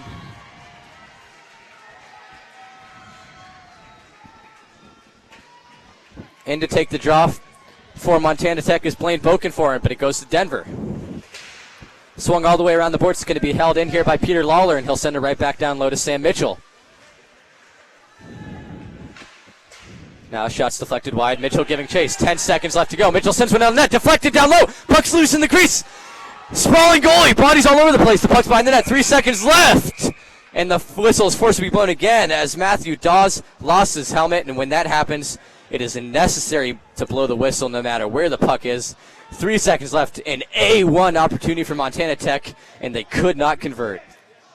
Well, the argument from Montana Tech here, Cole, is that his helmet came off about 4 seconds before the whistle was blown. And Montana Tech wants all that they can get back. They want to see 7 seconds back on the clock. This case scenario, Cole, they need to win the face-off and they need to put a shot in on net, and hopefully it goes in. 3 seconds is about the the minimal amount of time they can have. Takes only 3 seconds to score. 3 seconds. 3 seconds to score, Cole. We've seen it happen before. We've seen crazy things. We've seen crazier things happen, but here's the 3 seconds that matters most. Blaine Bokenfour in for Montana. All attackers up. 6-on-5 opportunity. They put a second back on the clock, up to 4.1. Bokenfour's faceoff goes to the right. 2 seconds left, and the puck tipped out of the zone, and Denver is going to advance to live another day. They will be playing tomorrow. What a win for the Denver Pioneers. A heartbreaking loss for Montana Tech. Tough to see such a talented squad go down. A team like Montana Tech that defeated ASU, Weber State, San Jose State, BYU. Extremely talented squads. And unfortunately, they go down to a Denver team who very talented as well. Joe, what impressed you most about this game? Playoff hockey, Cole. A lot of things have impressed me. Denver impressed me a lot with their offensive play. Not being as physical throughout the whole game as Montana Tech was, but they played smarter hockey. They kept a cooler head in this third period, stayed out of the penalty box for the most part, whereas Montana Tech had some big penalties, and that's why Denver comes up with the big win. Playoff hockey, though, weird things have happened. All the way from Los Angeles in 2012 in the NHL, being the 8th seed, winning the Cup. This is the 8th seed, Cole. They just won a big hockey game. It's playoffs. Well, there are 10 seeds. Let's not forget that. The 10 seed went down today, LMU. We've got the 9 seed in action tonight. Don't forget one more game, Utah State facing off the AC Pac 8. For tonight, we thank you for tuning into this thrilling game. Cole Feinblum, Joe Constantine, stay tuned. We'll be back in action. Intermission, post-game report breaking it down next. Stay tuned for that.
Welcome back to Oceanside Ice Arena, where the Denver Pioneers beat Montana Tech 2-1 alongside Gerardo Baltier, Bobby Krause, Noah Friedman. Guys, that was an insane last 2 minutes where the Denver Pioneers were trying to prevent Montana Tech from tying it up. What went through your guys' mind once they let their goalie get pulled?